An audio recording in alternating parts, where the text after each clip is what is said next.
Hi, Dr. Lonner. Thank you for taking your time out of your day to meet with me. I wanted to sit down and ask you a few questions about VBT. Great to be with you, and thanks for inviting me to have this conversation. You're one of my many terrific patients, and I'm excited to do this with you. So, first question, when VBT first became an option, what made you want to adopt it and what made you excited about this new approach?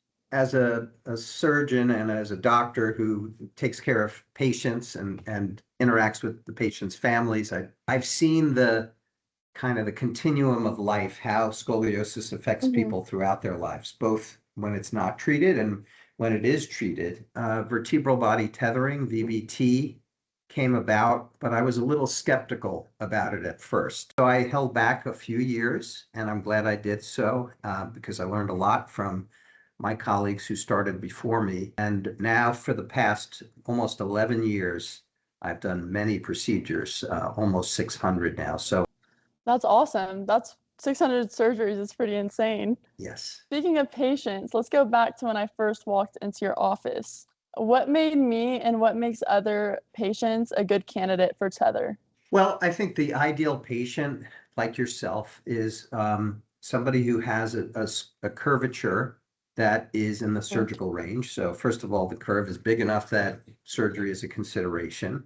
And then there has to be some growth remaining. I think people tend to be athletic, dancers, gymnasts, volleyball players, swimmers, especially for lumbar curves in the lower back, where most of the motion and flexibility is.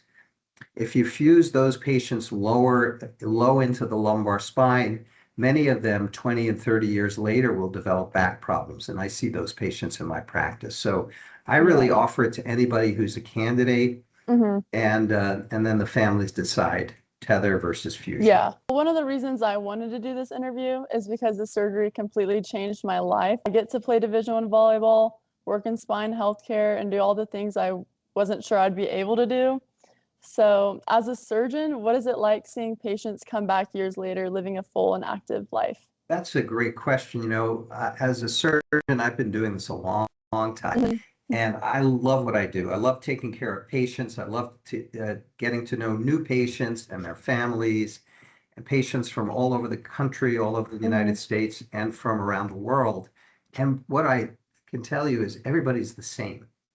Different skin colors, different hair types, different religions, different accents, different languages, different types of food that they like. But everybody, whether it's an adolescent girl like you were, or a mother or father, mothers and fathers want their kids to be pain-free, to feel good about themselves, to have a good life, free from worry, and not have to worry about the future and the unknown. So what I have found is that VBT offers a way of managing the spine that doesn't close any avenues, doesn't shut down any potential future approach.